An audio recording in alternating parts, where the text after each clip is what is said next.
Hi everyone. This week's photo assignment involves the theme rebirth.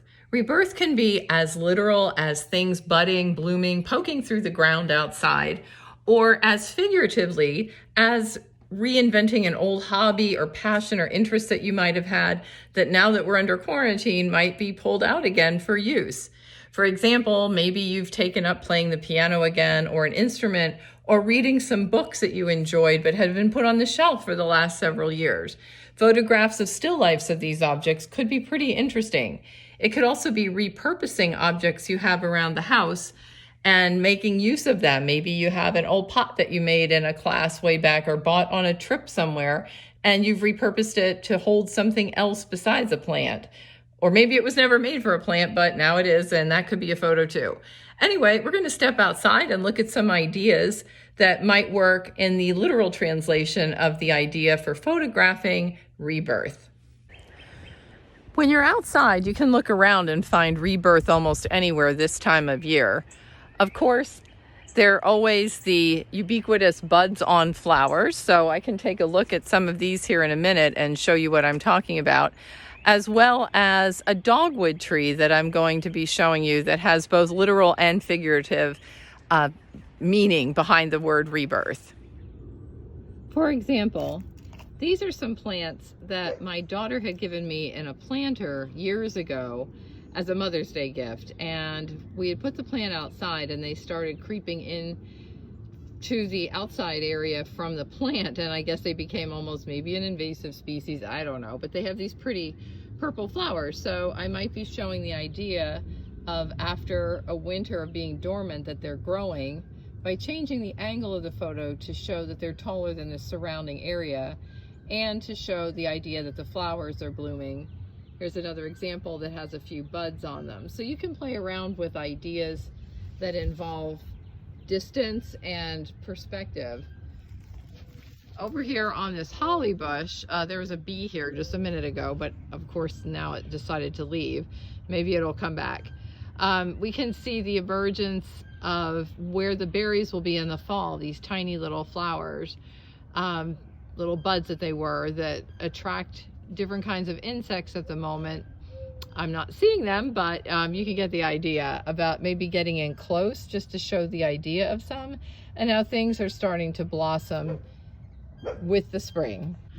This is the dogwood tree I was talking about, and of course the literal translation would be these beautiful pink flowers that are in the dogwood that you could photograph from many different angles.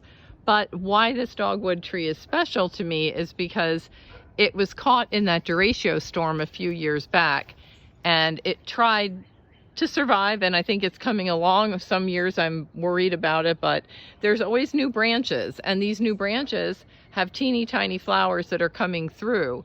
So maybe getting the idea of things growing out of old, or rebirth through new life in a way, so to speak. You can see where this poor tree lost half of its being. You can also try interesting angles, maybe coming around here so that we are finding the flowers in the sunlight and shooting down or up or whatever. These flowers are a little past their prime, but you can get the idea, or just looking up at the tree directly into the sky. All right, there are some bumblebees buzzing around here, and I don't think they're happy that I'm out at this azalea bush. But if there's azaleas around Vincent Hall, and I'm sure there are, they're everywhere in Northern Virginia, you might try taking some pictures in total of the entire cloud of color, or just zooming in closely to get some individual buds.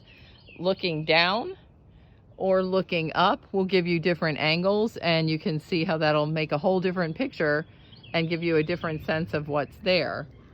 You can also find ones that are just beginning to bloom versus ones that are in full bloom, because that again can show the idea of rebirth. Here we have ones that are just starting to bloom. That'll give you a better idea. And there are some bees buzzing around the white flowers here, if I can find them and zoom in maybe. See, there's never a good bee around when you want them, but I think you get the idea of what you could do with this, with the plants that might be around Vincent Hall. Now this is something you might not think about, but finding old tree stumps that have rebirth or almost repurposing. As this tree stump decays, there's some really interesting mushrooms that are growing on here, or fungus of some sort, along with moss and even a new piece of tree that's growing inside of it.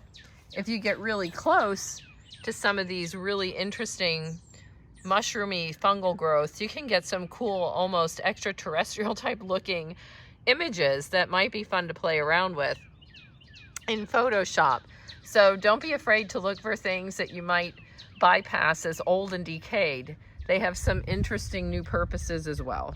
This might almost look a little maudlin or sad, but where there were some beautiful forsythia flowers, the flowers are dying off, but in their place is new growth of greenery. So it's almost like a cyclical idea that rebirth involves change, and we're all going through a lot of change right now in life too. So taking some of these interesting pictures, different ideas of things going through a metamorphosis almost, would be kind of cool for a photo. So it's something to think about. So I have this garden that I never did much with, and I let the plants just sit here. And yes, you can hear the woodpecker in the background, I'm sorry. So all of these plants have come back from the plant that was never pulled out of the garden to begin with at the end of last fall. You can see some sage growing here. I mean, some of these could be interesting pictures. The old ones had this dusty mildew thing going on, but there's new growth on top of it. If I get down on this angle, I can see how these plants are coming from what was left behind it. Here's some more just sprouting out of the ground. So gardens could give you some interesting ideas depending on the angle. Maybe getting close up, just getting the variegation. You can get some beautiful texture photos this way and some interesting lighting. Again, it depends on the time of day you're out here, but this might be something fun to try too. Hostas are pretty cool at this time of year. Of course, they're beautiful once they get all of their flowers, but you can see the interesting contrast that you can get depending on the time of day with these different plants as they emerge out of the ground. Or if I move around here, just showing you getting a lower angle so you can see things coming from the ground. That's a perfect example of rebirth and getting the idea of new life. Sometimes you can get some interesting photos from things around the house that you change the use for.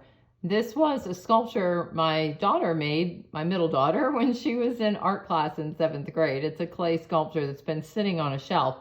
I changed it to rebirth by adding some air plants that I had that needed a home. So now it's become a planter and kind of can make a cool photo all by itself. I might change the background out a little bit. Maybe that's better, just the red and not that pillow. But consider moving things around. You can do still lifes at home too. You might even get some new ideas from existing travel photos. These were some I have on my wall at home from a trip I took to Istanbul. And now that I'm looking at them, I'm thinking I could import these in Photoshop and do something different with them.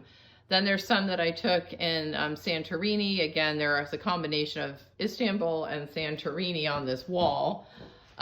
Different ideas, Athens, and then another one of the Bosphorus Strait up there that could be cool to rethink. These I thought were finished the way they were, but now that I'm looking at them, I have some new ideas. So there's a rebirth of ideas from photos that you might have around the house. Rebirth can also be a reconnection with old friends. Since we're spending a lot of time in our place of residence, we can't get outside to see our family as often. I live with 2 wiener dogs and a cat. The cat is non-cooperative. My dachshunds are semi-cooperative, but taking a photograph, a portrait of someone that you might see around and see them in new life. It's a rebirth in the figurative sense of things, people, pets that now take on extra special meaning. I hope this gave you some ideas on what you might be able to photograph in and around Vinson Hall and the surrounding areas if you're taking a walk, or even in your own apartment. You surely can find things that could be repurposed, reborn, and revalued. And after we get done taking all these pictures, I'll be showing you how in Photoshop you can edit them to make them very interesting even if you don't think the lighting was perfect when you took them. I hope you're enjoying these photo lessons that anyone can try. You can use a camera, you can use your cell phone, heck, you can even use your iPad if you want to take it outside. But I look forward to talking with you again next week with the photography lesson. Till then, be well.